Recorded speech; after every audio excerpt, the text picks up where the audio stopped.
नमस्कार, आपके साथ मैं हूं सुखवीर। आप देख रहे हैं आपका अपना चैनल भिवानी हलचल। सबसे पहले एक नजर आज की न्यूज हेडलाइंस पर।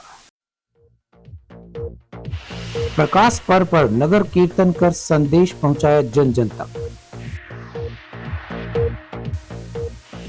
स्वास्थ्य विभाग के कर्मचारी कार्यस्थल से दूर बैठे लगा सकेंगे हाजिरी। भिवानी में पहली बार 4 दिवसीय प्रदेश स्तरीय शूटिंग प्रतियोगिता 17 नवंबर से। पीएम श्री स्कूल में तेरा पंथ महिला शाखा द्वारा संस्कार शाला का आयोजन। अब खबरें विस्तार से। गुरु नानक देव जी के प्रकाश पर्व पर घंटाघर स्थित गुरुद्वारे में संगत और गुरुद्वारा सिंह सभा के द्वारा भजन कीर्तन कार्यक्रम का आयोजन किया गया। गुरुद्वारा सिंह सभा के प्रधान इंद्र मोहन सिंह ने बताया कि गुरु नानक देव के प्रकाश पर्व को विश्व भर में धूमधाम से मनाया जा रहा है। गुरुद्वारे में हजारों की संख्या में सर्व समाज के लोगों ने पहुंचकर लंगर का प्रसाद चखा। वहीं गुरुद्वारा सिंह सभा के द्वारा शहर में शोभा यात्रा भी निकाली गई।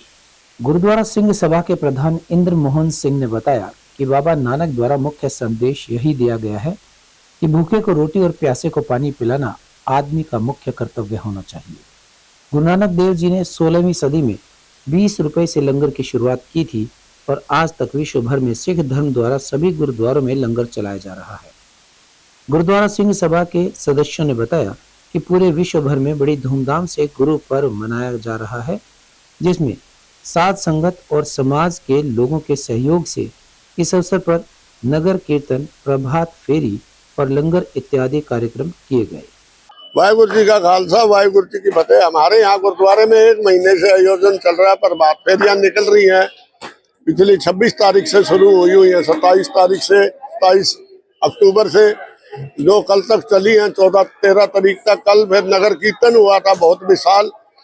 तलवंडी साहबों से गतका मार्शल लॉ जो पंजाब का बहुत मशहूर होता, वो आए थे गुरु नानक जयंती के उपलक्ष्य में। और गुरु नानक जी का 15 अप्रैल 1469 को जन्म हुआ था राय बोरा में, तलवंडी साहबों में, राय बोए की तलवंडी, वो लंगर पुआल अंदर राय बोए की तलवंडी में, पाकिस्तान में जो अब है। और इनको सारे धर्म, इनका जो चेला था मस्कीन मुसलमान होता था, सारे धर्मों को लोग इनको मानते थे। मुसलमान जो थे, बाबर भी इनके आगे झुकता था। इन्होंने बाबर को जाबर की परिभाषा दी थी। इनके पिताजी ने इनको व्यापार के लिए भेजा, कुछ पैसे दे के व्यापार में इन्होंने बांट दिया। सबको मिलके खाओ, बांट के खाओ। ये जब से लंगर की प्रथा चली आ रही है। और आज हमारे यहाँ रागी जत्था आया हुआ है रोहतक से, 12:30 से 1:30 वो बैठा है। अब हमारे हेड ग्रंथी जी प्रेम जी करेंगे। उसके बाद बाबे का अटूट लंगर बरतेगा और मिष्ठान भंडार आया हुआ है बहुत। जलेबी लड्डू बनेंगे। कार्यस्थल से 500 मीटर के दायरे में आने वाले स्वास्थ्य विभाग के कर्मचारी वहीं से हाजिरी लगा सकेंगे। सिविल सर्जन डॉक्टर रघुवीर सांडिल्य ने बताया कि कर्मचारियों की पंक्चुअलिटी का विषय अति गंभीर है। सरकार के द्वारा ऑनलाइन बायोमेट्रिक आधार पर हाजिरी लगाने की तकनीक लागू की गई थी, लेकिन अब विभाग के वेब पोर्टल के द्वारा कर्मचारियों को एनरोल करके इस तकनीक का उपयोग पूरे प्रदेश में किया जा रहा है।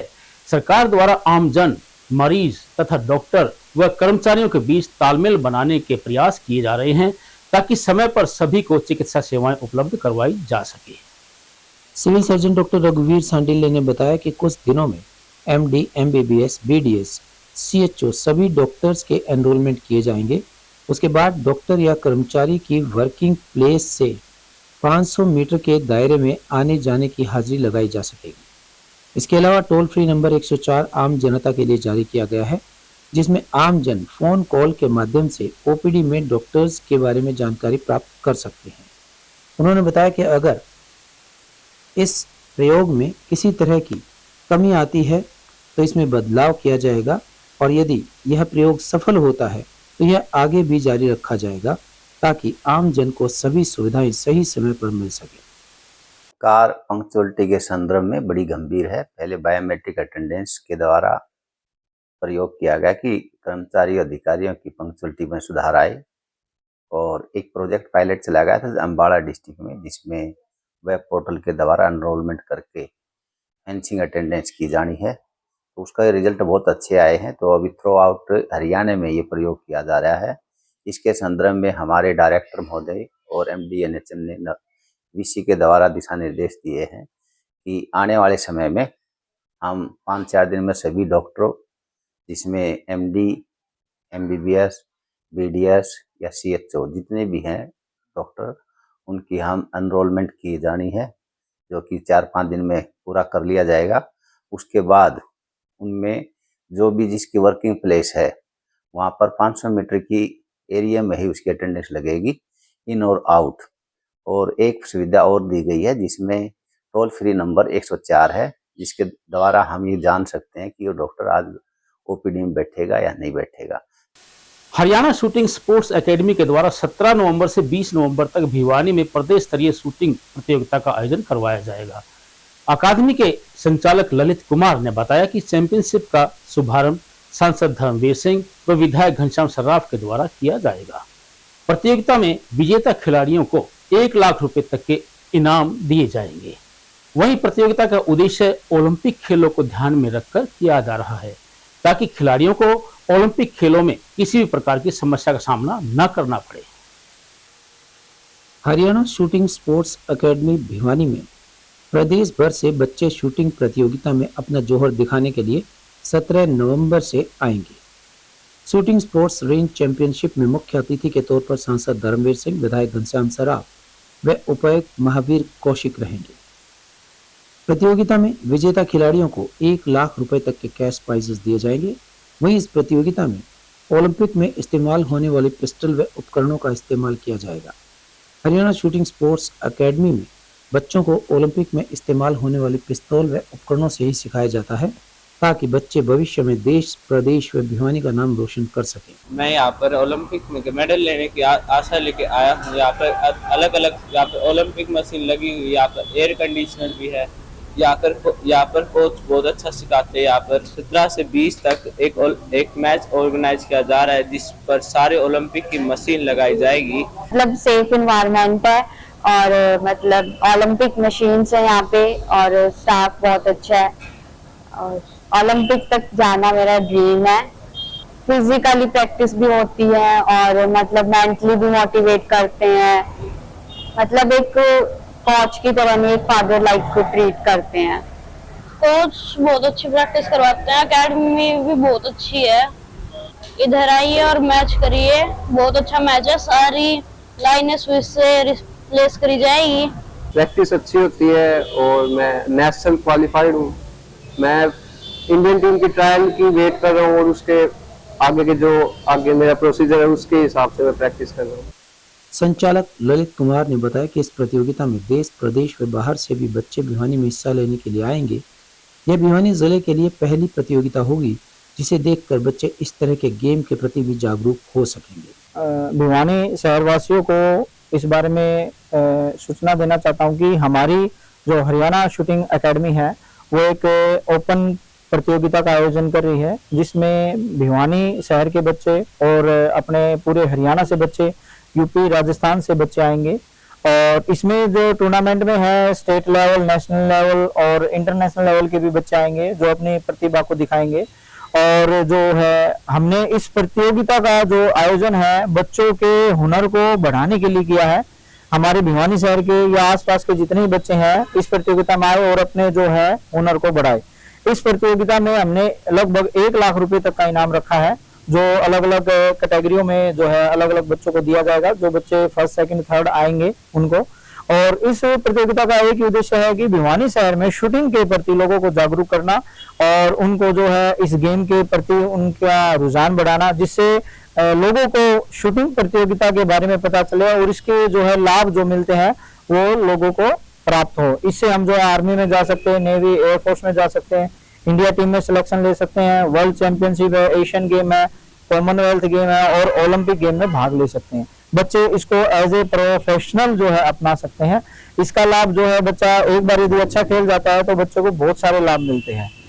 कोच गौरव कुमार ने बताया कि बच्चों को बेहतर प्रशिक्षण के साथ उन्हें कंपटीशन में भाग लेने के प्रति मोटिवेशन भी दिया जाता है। एकेडमी में मशीनों से ट्रेनिंग करवाई जाती है ताकि भिवानी के बच्चे बड़े लेवल की प्रतियोगिता में हिस्सा ले सकें। हम जी यहाँ पे प्रतियोगिता करवाने जा रहे हैं, जो कि हरियाणा लेवल की एक प्रतियोगिता होने जा रही है, जो पिस्टल राइफल के लिए यहाँ पे करवाई जाएगी। और इसमें 1 लाख का नगद इनाम है, इनाम राशि। और हम ये प्रतियोगिता तात्पर्य ये है कि भिवानी वासियों को पता चले पिस्टल राइफल के बारे में कि शूटिंग गेम होता क्या, शूटिंग गेम के बारे में पता चलेगा तो वो बच्चे यहाँ पर आएंगे और फिर उनका भी फोकस होकर के वो इंडिया टीम में सिलेक्शन होगा और वो नाम रोशन कर पाएंगे इंडिया का। और यहाँ पर काफी हम हद तक हमारे यहाँ पर ओलंपिक मशीनें लाई गई है और हमारे पास में यहाँ पे पिस्टल भी बाहर की उपलब्ध है। सभी खिलाड़ियों को प्रोफेशनली हम खिलाते हैं यहाँ पर और सारी सुविधाएं उनके लिए हमने की है। और हमारे यहाँ पर इसी प्रतियोगिता के अंदर यहाँ पे जिला उपायुक्त महोदय जी आएंगे और हमारे एमएलए साहब, विधायक जी घनश्याम सराफ जी और काफी मुख्य अतिथियों को बुलाया गया है और गुरुजनों को बुलाया गया है यहाँ पर। तो मैं भिवानी वासियों से यही निवेदन करता हूँ कि सभी भाई आप यहाँ पर आकर के इस ओपन टूर्नामेंट का आप भी एंजॉय करें। PM Shri government senior secondary school में बाल दिवस के अवसर पर अखिल भारतीय तेरा पंथ महिला शाखा के द्वारा संस्कार शाला कार्यक्रम का आयोजन किया गया। कार्यक्रम में छात्रों को उनके रहन सहन, खाना पीना, उठने बैठने व चरित्र निर्माण के बारे में जागरूक किया गया। इस अवसर पर तपोमूर्ति पृथ्वीराज ने बताया कि छात्रों के सर्वांगीण विकास के लिए संस्कार शाला को लागू करना अत्यंत आवश्यक है। उन्होंने छात्राओं को योग व प्राणायाम के महत्व के बारे में विस्तार से जानकारी दी। तेरा पंथ के आचार्य महाश्रवण के शिष्य तपोमूर्ति पृथ्वीराज ने स्कूली छात्रों को योग और प्राणायाम के महत्व के बारे में बताया। उन्होंने कहा कि एक बालक का विकास करने में योग और प्राणायाम सहायता करता है। उन्होंने बच्चों के खान पान को लेकर अनेक तरह के तरीके बताए। कहा कि कार्यक्रम का मुख्य उद्देश्य बच्चों का सर्वांगीण विकास करना है, जिसमें उनको उठने से लेकर सोने तक की सभी गतिविधियों के बारे में बताया गया। स्कूल प्राचार्य पुष्पलता ने कहा, इस तरह के कार्यक्रम से छोटे बच्चों के शारीरिक और मानसिक विकास में सहायता मिलती है और इस तरह के कार्यक्रम स्कूल द्वारा समय समय पर आयोजित करवाए जाते हैं। तेरा पंथ कन्या मंडल से अदिति ने बच्चों का कल संवारने के विषय पर स्कूली छात्राओं को अच्छे खान पान के बारे में दिशा निर्देश दिए। उन्होंने बताया कि कैसे अपने माता पिता का सत्कार करें और अपनी संस्कृति से जुड़कर कैसे अपना और अपने परिवार तथा समाज का विकास कर सकते हैं। आज पीएम श्री विद्यालय में संस्कार शाला का आयोजन किया गया, जिसमें महात्मा संत श्री पृथ्वीराज जी हमारे विद्यालय में पधारे। साथ ही महिला मंडल की साथी भी विद्यालय में पधारी हैं और बाल दिवस को मनाने के लिए विद्यालय परिसर में सभी उपस्थित हुए और संस्कार शाला पर महात्मा जी ने बच्चों को जागरूक किया। और महात्मा जी ने संस्कार शाला के माध्यम से आध्यात्मिक तरीके से भी बच्चों को जागृत किया और बच्चों को जीने की कला के बारे में भी बताया। और जो आजकल बच्चे जंक फूड खाते हैं उनको ना खाने के लिए शपथ दिलवाई और पेड़ पौधों का रख रखाव रखने के लिए, बिजली पानी का बचत करने के लिए और बहुत महत्वपूर्ण संदेश बच्चों को दिए। तेरा पंथ धर्म संघ के आचार्य श्री महाश्रमण जी के सानिध्य उनका शिष्य तपोमुनि पृथ्वीराज जी ने बाल दिवस के रूप में आज का कार्यक्रम मनाया गया और बच्चों को संस्कार और उसके संस्कार निर्माण और उनको सद्ज्ञान देने की बात बताई और जीवन जीने की कला के बारे में बताया और हमें बच्चों को कैसे रहना चाहिए उस बारे में सारी बातें उनको बताई गई। और उसके साथ में रक्षा ध्यान की भी बताई, उनको प्राणायाम करना चाहिए, महाप्राण ध्वनि करनी चाहिए ताकि बच्चे आगे अपने जीवन में विकास कर सके। और उसके साथ में अनेक प्रयोग भी करवाए गए और हमारे वर्तमान में पर्यावरण के बारे में भी उनको बताया गया कि पर्यावरण हमारा शुद्ध रहना चाहिए ताकि हम पानी और बिजली का भी अपव्यय न करें ताकि हमारे जीवन में अच्छा निर्माण हो सके और बच्चे सद संस्कार मिलेंगे जीवन में निर्माण और निर्माण के साथ में अपने जीवन को अच्छा बनाने के लिए उनको माता पिता को प्रणाम के बारे में और गुरुजनों को प्रणाम के बारे में और व्यसन मुक्त की बात बताई। महिला मंडल जो कि अखिल भारतीय तेरा पंथ महिला मंडल के निर्देशानुसार आज संस्कारशाला राजकीय महाविद्यालय में कर रही है और इसमें आज बच्चों को हमने बहुत अच्छे संस्कार के बारे में हमारे मुनि तपोमूर्ति जी ने बच्चों को ज्ञान दिया है कि हमें सबसे पहले कैसे जीना चाहिए, कैसे श्वास लेना चाहिए, कैसे हमें प्रकृति के साथ खिलवाड़ नहीं करना चाहिए। इस प्रकार की अनेक बातों का ज्ञान दिया है। और अब चलते चलते स्वतंत्र प्रेस एक मजबूत लोकतंत्र के 4 स्तंभों में से एक है। स्वतंत्र प्रेस के महत्व को उजागर करने के लिए हर साल 16 नवंबर को राष्ट्रीय प्रेस दिवस मनाया जाता है। प्रेस दिवस लोकतंत्र बनाने में इसके योगदान का सम्मान करने के लिए भी मनाया जाता है। 16 नवंबर को नागरिकों के प्रति प्रेस की स्वतंत्रता, कर्तव्यों और जिम्मेदारियों को दर्शाता है। नवंबर 1954 में प्रथम प्रेस आयोग ने एक समिति या निकाय बनाने की कल्पना की जिसे पत्रकारिता की नैतिकता को जांच में रखने और इसे ठीक से बनाए रखने के लिए वैधानिक अधिकार प्राप्त थे। इसके अलावा आयोग ने महसूस किया कि सभी प्रेस निकायों के साथ उचित संबंध बनाए रखने और प्रेस के सामने आने वाली समस्याओं से निपटने के लिए एक उचित प्रबंध निकाय की आवश्यकता है। इस प्रकार 10 साल बाद नवंबर 1966 में भारतीय मीडिया और प्रेस के उचित कामकाज की निगरानी करने और रिपोर्टिंग की गुणवत्ता की जांच करने के लिए न्यायमूर्ति J.R. मुधोलकर के नेतृत्व में भारतीय प्रेस आयोग का गठन किया गया। आयोग का काम यह सुनिश्चित करना है कि प्रेस और मीडिया किसी भी प्रकार या प्रभाव या बाहरी कारकों से प्रभावित ना हो। 4 जुलाई को भारतीय प्रेस परिषद की स्थापना के बाद उसने 16 नवंबर से काम करना शुरू किया था। निकाय की स्थापना के उपलक्ष्य में इस दिन को भारत के राष्ट्रीय प्रेस दिवस के रूप में मनाया जाता है। यह आयोग एक कॉर्पोरेट निकाय है जिसमें एक अध्यक्ष और 28 सदस्य होते हैं। इसमें सभापति का चयन लोकसभा के अध्यक्ष, राज्यसभा के सभापति और परिषद के 28 सदस्यों द्वारा आपस में चुने गए सदस्यों द्वारा किया जाता है। स्वतंत्र प्रेस को अक्सर बेजुबानों की आवाज कहा जाता है जो सर्वशक्तिशाली शासकों और दलित शासितों के बीच की कड़ी है। यह व्यवस्था की बुराइयों और अस्वस्थता को सामने लाने वाला है और शासन की लोकतांत्रिक प्रणाली के मूल्यों को मजबूत करने की प्रक्रिया में सरकार को इसका समाधान खोजने में मदद करता है। पर आवश्यकता है कि हम सबको मिलकर पत्रकारिता की दिशा और दशा पर चिंतन करना चाहिए क्योंकि आज पत्रकारिता एक कठिन दौर से गुजर रही है। और अंत में फिर से एक नजर आज की न्यूज हेडलाइंस पर। प्रकाश पर्व पर नगर कीर्तन कर संदेश पहुंचाया जन जन तक। स्वास्थ्य विभाग के कर्मचारी कार्यस्थल से दूर बैठे लगा सकेंगे हाजिरी। भिवानी में पहली बार 4 दिवसीय प्रदेश स्तरीय शूटिंग प्रतियोगिता 17 नवंबर से। पीएम श्री स्कूल में तेरा पंथ महिला शाखा द्वारा संस्कारशाला का आयोजन। अब मुझे दीजिए इजाजत। देखते रहिए आपका अपने चैनल भिवानी हलचल।